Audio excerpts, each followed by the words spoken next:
Anyone But You. It's sexy, it's steamy, and honestly, I had a great time with it. Glen Powell, Sydney Sweeney, they have such electrifying chemistry, and throughout the whole film, I just kept feeling so reminiscent of those early 2000s rom-coms. I'm a sucker for those. I absolutely love watching two gorgeous people of sexual tension and energy that you end up kind of just feeling like, oh yeah, like I wonder if they're actually going to get together, or I wonder what's going to happen. There's an aspect of wish fulfillment to it, right? Here are these two impossibly good-looking lead characters, and that's what Sydney Sweeney and Glen Powell are. But you want them to get together because you also have that feeling, okay, you're going to be swept off to Australia, and you're going to have like this magical adventure with one another, go on their journey and see this story unfolds. Very surface level rom-com. You get the chuckles, there's the good-looking people, but really there's not that memorable moment where you really feel like, man, these two are actually in love. It never really plants itself in that ground of this is one of those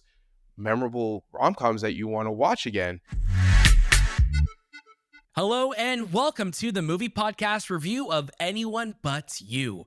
My name is Daniel. I am one of your hosts today, and joining alongside me, it's anyone but the people I'd rather be with. No, I'm kidding. It's Shahbaz. Hello, Shahbaz. Hello, Daniel. Oh, I mean, hello, mate. That's what I meant to say. Hello. There you go. Thank you for correcting yourself. Australian listeners out there, please go ahead and comment how good my accent is, mate. And Anthony. Hello, I'm not doing an accent, but I am willing to talk about the dangerous animals in Australia. I know we got comments on our last Australian video that we are ignorant to the Australian people. So we are going to be more ignorant this time. Oh, no, that's not it. I don't think we are being ignorant. I just think that I also think it's strange to say that there's not. I mean, there's dangerous creatures everywhere. But to say that there's not in Australia, I mean, there are, right? There's some really cool creatures. I mean, I'm jealous. I'll be honest. I'm jealous. We don't get all the cool creatures here in Canada. I mean, we get like moose and beavers and, jealous squirrels. Right. We don't get venom spitting houseflies. You know what I mean? Like, so we don't get that here. I'm glad. Gosh, we're just adding to it. We're adding to it. we're just adding. We're Australia. We love you. We're so happy that we have a fan base there. So we're all, of course, we're just kidding around. Our number 3 country of listeners. You're our number 3 country, Australia. So clearly, you like us, whether you admit it or not. Yes. But we're so excited to be talking about Anyone But You. This film is releasing on December 22nd from Sony Pictures. And I want to say a huge thank you to them for inviting us to watch this film. What's really, really cool is that we have an interview with Will Gluck that you could check out on the movie podcast feed. That is an audio exclusive interview, so make sure you go check that out. This film is releasing just in time for Christmas. There's a lot of movies coming out this month, so I'm really excited to see how we all are faring with it. But of course, this is the movie podcast. You can catch brand new episodes all throughout the week with new reviews, interviews, and episodes and all the latest movies and series. We thought we were winding down for the month. We thought December would be quieter. It wasn't.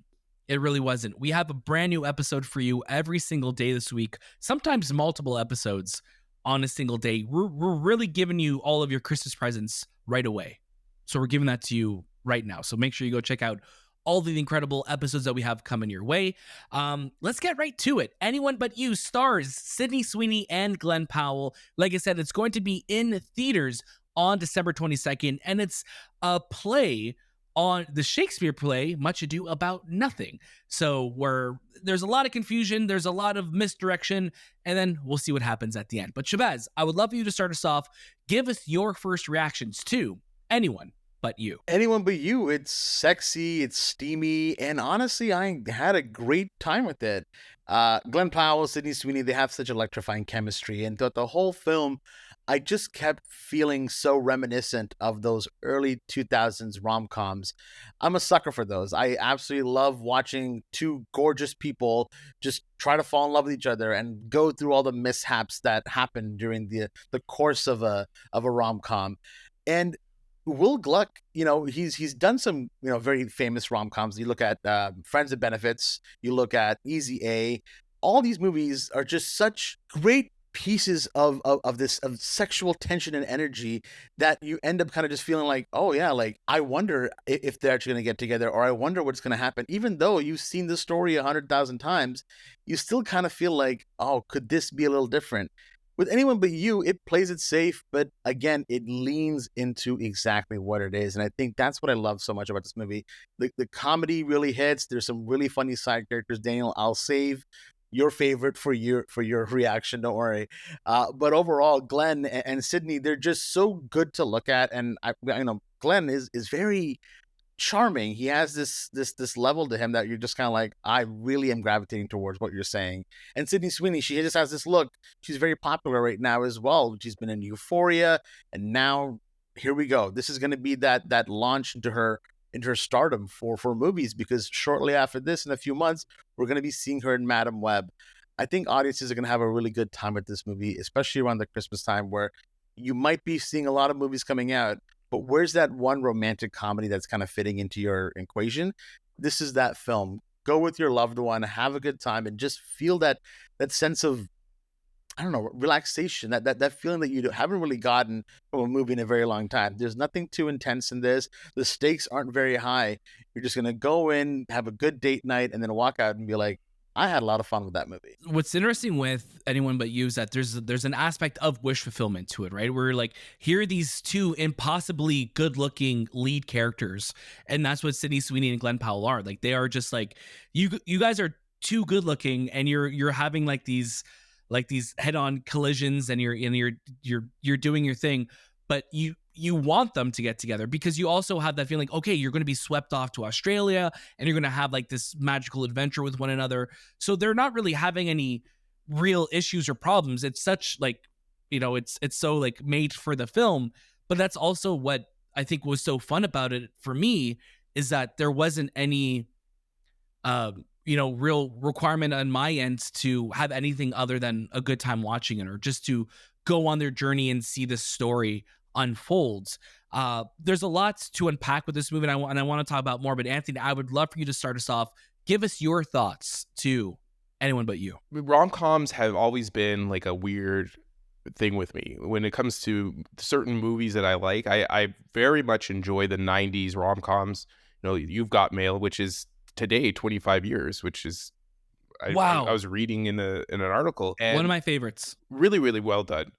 Serendipity, I think that came out in the 2000s, and movies with rom-coms have always been a challenge for me, especially as I've grown older and I've been in relationships and I've seen things on screen and how they play out and what realistic moments are actually there and what are not. And for me, this rom-com is very much like very surface level rom-com. It's you get the chuckles, there's the good-looking people, but really there's not that memorable moment where you really feel like, man, these two are actually in love. And I feel that, yes, this is a culmination of other rom-coms that we've seen. They always start off bitter rivals, and then eventually they fall in love.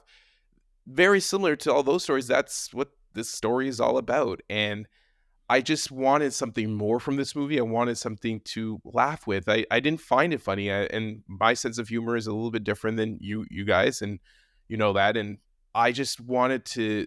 I remember leaning over to Shay. I said, "Man, that moment could be so much funnier, but they cut it too short."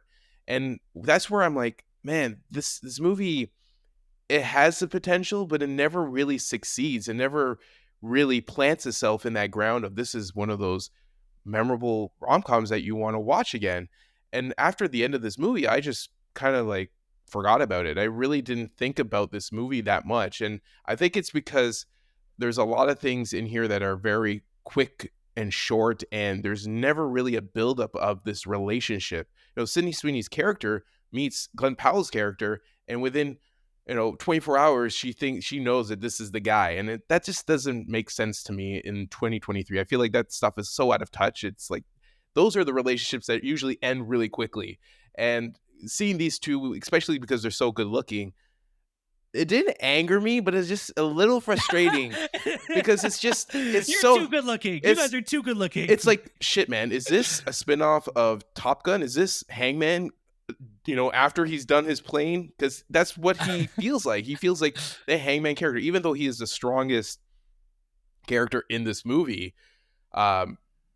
He very much feels very, Wall Street bro, and he did play a Wall Street bro in Dark Knight Rises. And in this, right, he's And involved in yes, some type some type of money. finance Cryptocurrency. thing. Yeah. Yeah, truthfully, I was just really looking for something genuine, and it felt very manufactured. It felt very like Instagram and TikTok-y, and it's like, yeah, the girls would love this and they'll say this is a cute film, but eventually it's not going to be the movie that you go back to and you say, you remember that scene that they come across, I don't know, in a field or something like, I'm just making up a scene right now. No, but I get it.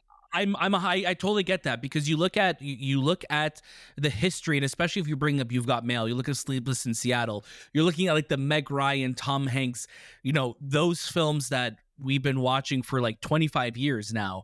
You've Got Mail is one of my favorite movies of all time, and there are moments in that film that I'll go back, that I'll quote, that I even know the cadence of how people are talking. I don't have that for Anyone But You. Again, I've seen it once, but it is very much a movie. This is very much a 2023 film, right? And I think that's what you nailed there, Anthony, is that there's aspects of it that feel very today, but there's the ideas of it, like this, like falling in love right away and being swept off your feet, that are of rom-com pasts, right? So like there's like an interesting fusion that this film is doing. No, definitely. And yeah, like I said, there's funny moments. These two are good looking people. I think another big complaint I had was the way it was marketed. This movie feels like it was going to be like this rated R raunchy rom-com. This movie is PG-13. Like, sorry for those who are looking forward to seeing Sydney Sweeney in certain, undresses, but there's definitely none of that. Undresses.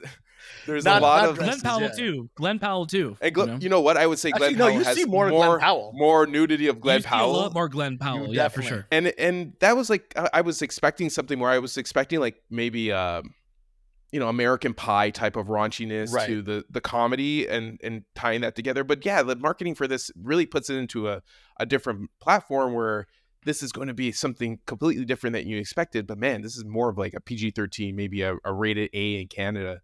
But that's kind of 14A, 14A in Canada. Yeah. But yeah, like we'll talk about more. But yeah, there's just things that we talk about date night. I think there's better options for date night. So I think that's a great spot to jump out at, where let's look at the rating, and I'm 100% in agreement with you there, Anthony, that the rating for Anyone But You was, this film was marketed like it was like this rated R. Raunchy. Not that I was expecting people to be, just doing it every other scene in this film, but it feels very safe and almost feels like they toned it back a lot.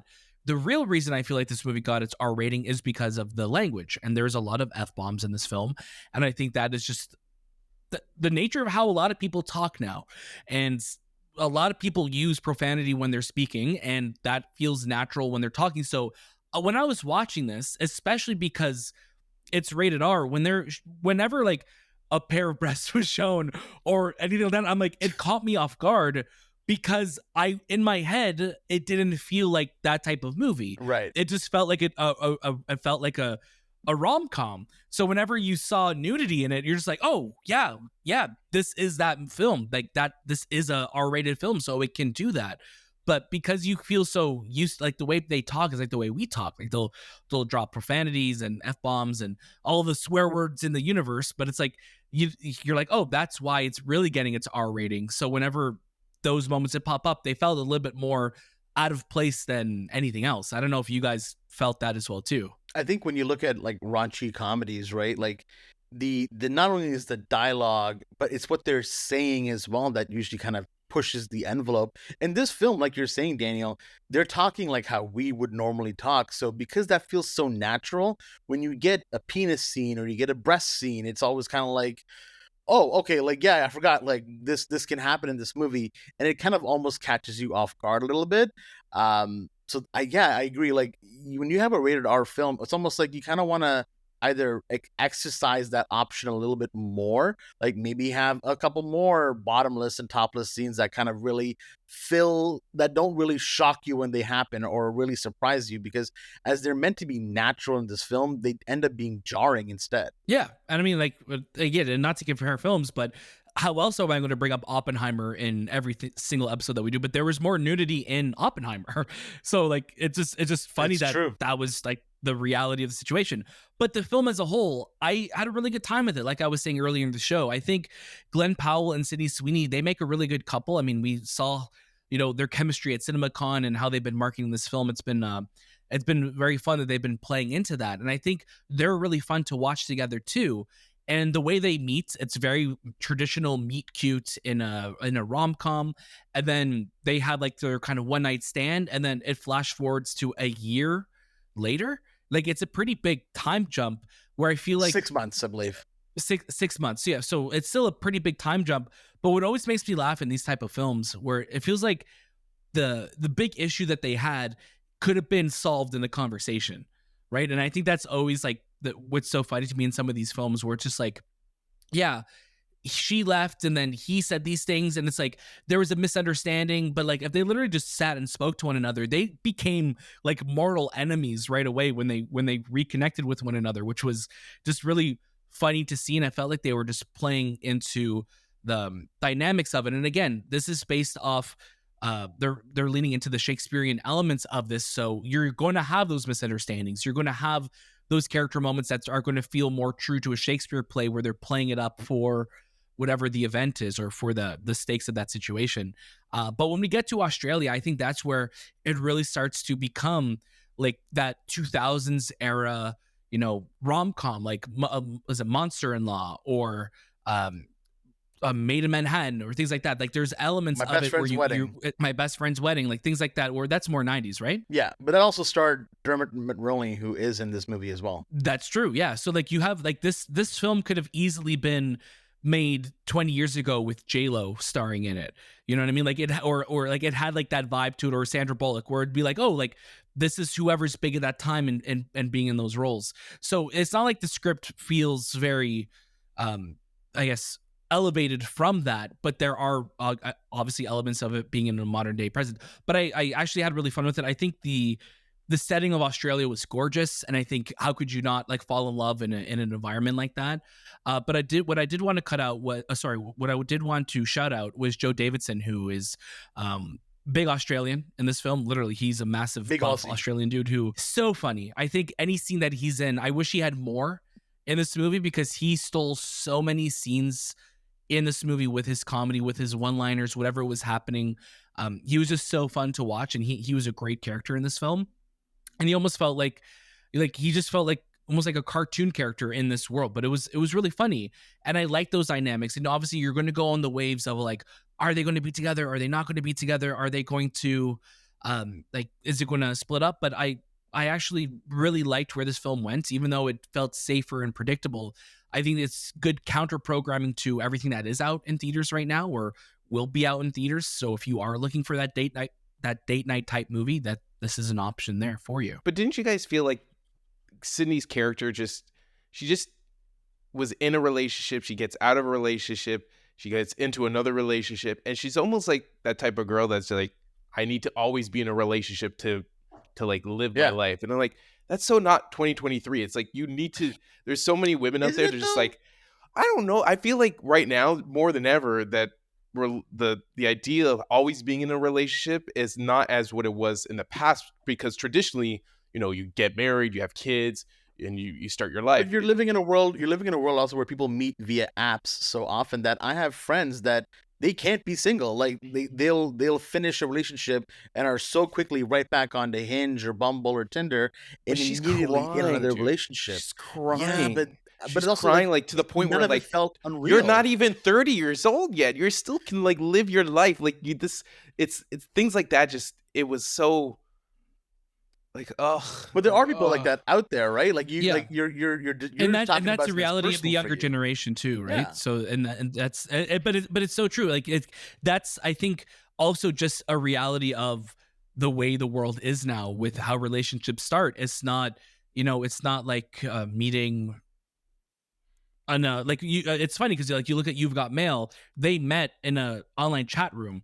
Mm-hmm. So it's like there's that feels so dated now, but it was like they met online as well too, which is so But what's funny ironic to about this movie is that they meet at a coffee shop. Like they don't even meet the way in 2023 that you meet. So it's almost like you look at a movie where they're meeting in a more traditional, old-fashioned sense, but they're still going through their relationship motions like they would if they had met on the apps. So it's kind of like a fusion of you know the old times and what we're kind of going through right now. It's a great blend of I think how you're seeing relationships transpire, especially in a younger demographic. I mean, I know like they're not that much younger than us, but like there's still like that level-headed I mean, way Glenn's older than us, so Glenn's older than us, is he?